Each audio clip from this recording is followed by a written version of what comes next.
Antum harus berubah, kata Allah SWT, innallaha la yughayyiru ma biqaumin hatta yughayyiru ma bi anfusihim. Allah tidak akan mengubah nasib satu kaum sampai mereka mengubah nasibnya. Maksud daripada ayat ini adalah, kata sebagian ulama, kalau seseorang muslim dia memohon, merengek, mengadu sama Tuhannya dan meminta apapun sampai dia minta menjadi seorang raja dunia, akan dikabulkan oleh Allah. Asal dia mau mengubah dirinya. Lalu Allah akan bukakan kepadanya peluang-peluang untuk mencapai apa yang sedang dia minta itu. Ini semua teman-teman hanya karena kasus kekufuran saja, malas beribadah, tidak mau jadi orang baik. Hanya itu sederhananya. Lalu kenapa teman-teman? Apapun waswas syaitan yang mengatakan orang beriman itu susah, itu bohong semuanya. Demi Allah orang beriman itu bahagia, tenang. Bisa mendapatkan semua dunia. Allah janjikan. Tidak mungkin salah. Kita melihat orang-orang yang tinggal di Timur Tengah, Allah berikan kekayaan. Banyak orang di Indonesia juga, orang di Asia Tenggara yang memang beriman sama Allah, banyak. Saya berjalan dengan orang-orang yang pergi umroh, pergi haji, banyak orang mampu.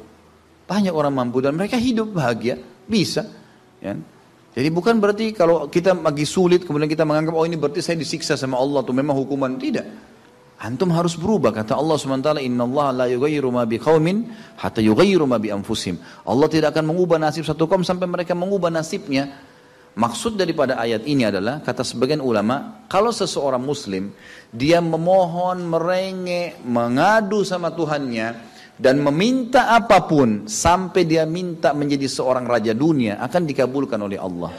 Asal dia mau mengubah dirinya. Lalu Allah akan bukakan kepadanya peluang-peluang untuk mencapai apa yang sedang dia minta itu. Dan Allah sebaliknya akan mencukupkan kebutuhan seorang hamba kalau dia mengatakan, cukuplah saya begini.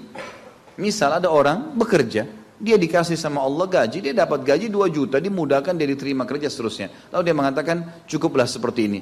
Keluarga saya biayai 1,5 juta, sudah cukup, alhamdulillah. Udah, gak masalah. Allah cukupkan dia dengan itu.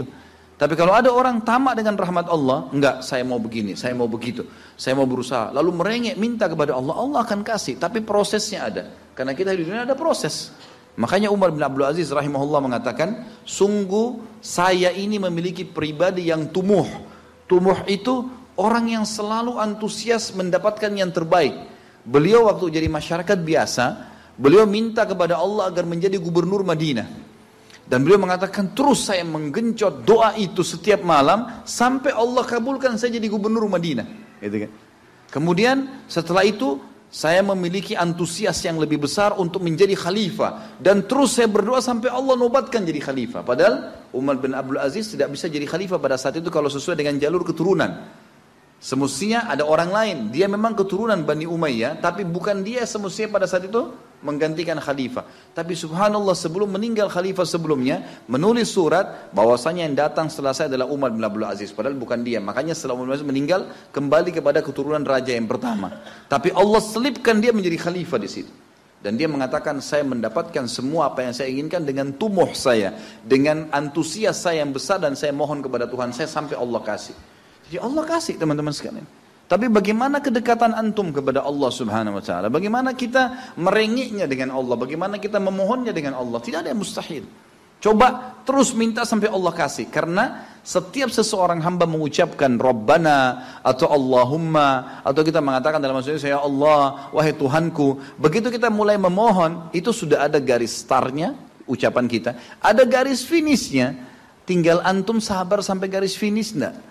Banyak orang berdoa baru pertengahan sudah berhenti dengan alasan Allah belum kasih. Allah mau lihat ini orang benar nggak, serius nggak. Sama rasionalnya gini, kalau kita kuliah, begitu kita sudah daftar kuliah, sudah ada kan prediksi kita 4 tahun tamat S1 kan? Oh iya, semester 1, semester 2, semester 3, sampai semester 8 misalnya. Ini yang saya tahu pada saat kami S1 di Madinah begitu ya. 1 tahun 2 semester, 1, 2. Tahun kedua, 2, 3, dan 4. Sampai semester 8 selesai S1. Baik, kita begitu daftar, pertama sudah tahu. Saya akan kuliah 4 tahun nih. Kalau saya lulus, selama 4 tahun saya akan lulus menjadi S1. Kita sudah tahu kan. Kalau ada orang baru tingkat 2 sudah berhenti kuliah, dia sendiri berhenti. Itu sama rasionalnya orang kalau berdoa tuh. Kalau merengek sama Allah. Sabar sampai titik klimaksnya, kita akan dapat ijazahnya, kita akan dapat apa yang kita inginkan, gitu kan? Tapi kalau orang terburu-buru, tergesa-gesa, dia tidak dapat. Jadi selalu tamak terhadap rahmat Allah, dan itu bagian daripada ibadah. Allah SWT menyuruh kita tamak dengan rahmatnya. Ya. Kita disuruh berdoa dengan khaufan wa tama'a. Khauf, takut dengan azabnya Allah, jangan masuk neraka, dan tamak terhadap rahmat Allah. Minta terus agar Allah Subhanahu wa taala memberikan kepada kita rahmat yang luas, ditambah, diberikan karunia. Antusias teman-teman sekalian. Orang mukmin itu selalu optimis. Tidak ada kata-kata pesimis, tidak ada kata-kata putus asa, enggak ada kata-kata dendam. Berlalu, qaddarallahu ma syaa fa'al. Allah sudah takdirkan dan sudah terjadi.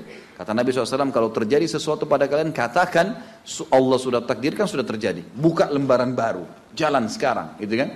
Sampai kata Nabi SAW yang memotivasi kita, kalau di tangan seseorang di antara kalian sebuah bibit, dan dia tahu, bibit pohon, dan dia tahu besok kiamat, tetap dia tancapkan. Sebagian ulama salaf dulu, mereka menanam pohon-pohon teman-teman sekalian, pohon-pohon yang umurnya lama, seperti kelapa, ya. Tapi di sana mungkin mereka menanam pada saat itu kurma lama tumbuhnya, gitu kan. Mereka tanam, sampai pada saat itu ada beberapa sahabat menanam pohon-pohon kurma yang masih kecil. Mereka di umur pada saat itu sampai alis mereka sudah putih dan turun menutupi matanya, saking tuanya, 80-90 tahun. Ditanya oleh murid-muridnya, kenapa anda masih menanam seperti ini, di umur seperti ini, gitu kan? Kata dia, Allah akan memberikan saya pahala di setiap gerak-gerik saya, termasuk ini. Bagaimana dia antusiasnya? Artinya ada hadis Nabi mengatakan tidak ada seseorang yang menanamkan sebuah pohon, kemudian ada burung yang hinggap di situ, atau manusia ya yang hinggap bernaung, atau mungkin hewan-hewan, ulat atau apa saja yang memakan daunnya atau buahnya, kecuali jadi pahala buat dia. Jadi selalu ada motivasi untuk menjadi orang yang terbaik, ya. Makanya juga dalam masalah surga begitu.